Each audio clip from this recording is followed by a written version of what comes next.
मेरा नाम माधव है। मैं एक छोटा सा गांव में रहती हूँ।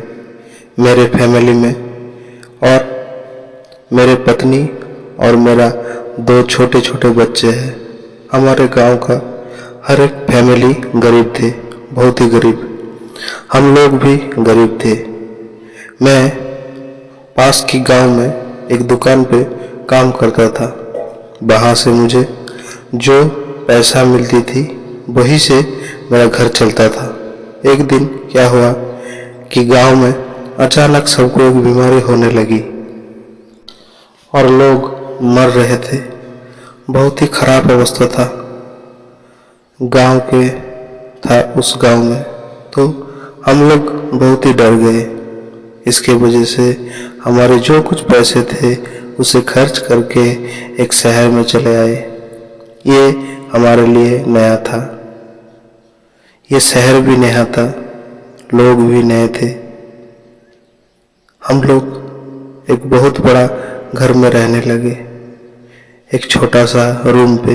वहाँ की रहने की किराया हर माह 500 रुपये लगता था। वहाँ उसमें बहुत सारा रूम था। हर एक रूम पे कोई ना कोई फैमिली रहता था। वो 3 मंजिला बिल्डिंग था। हम लोग 2nd फ्लोर पे रहते थे। हम जिस रूम पे रहते थे उसके बाजू वाले रूम पे एक आंटी और एक अंकल रहते थे। उस आंटी का कोई औलाद नहीं था। वो आंटी और अंकल बहुत ही अच्छे किस्म के लोग थे।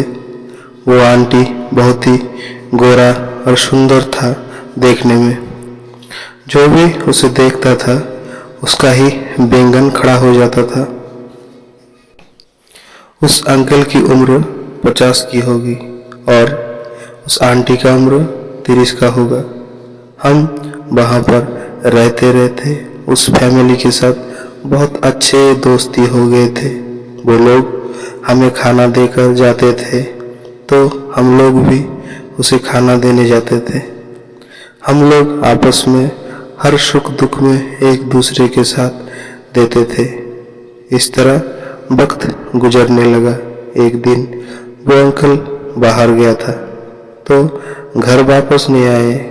तो आंटी ने मुझे घर आके बोला, तुम्हारा अंकल अभी भी वापस नहीं आए, प्लीज देख कर आओ। मैं गया तो देखा अंकल उस रोड के साइड पे पड़े थे। मैंने अंकल को घर लेकर आई। फिर अंकल का अंतिम संस्कार हुई। फिर वो आंटी अकेले पड़ गई।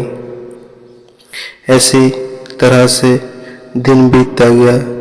एक दिन मैं जब उस आंटी के घर के पास से गुजर रहे थे तो मैंने देखा कि दरवाज़ा खुला हुआ है।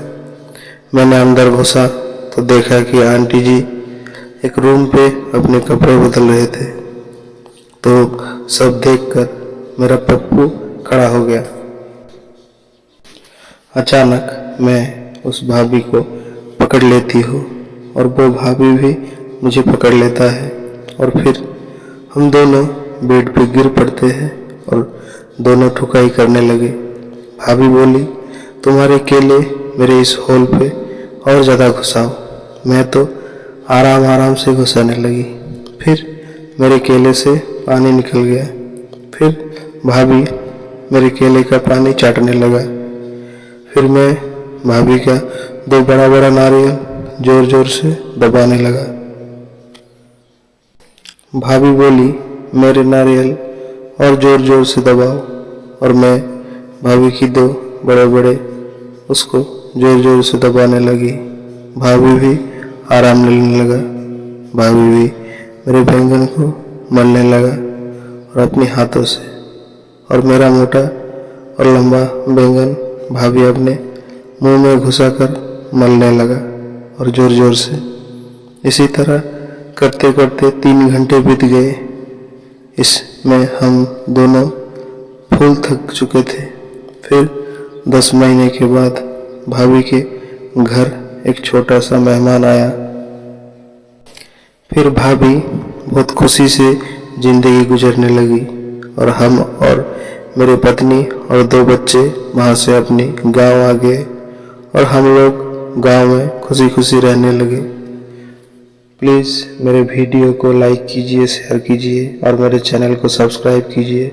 आप लोगों से हाथ जोड़ता हूँ, प्लीज़ मुझे सपोर्ट कीजिए, मेरे चैनल को सब्सक्राइब कीजिए, प्लीज़ प्लीज़ प्लीज़।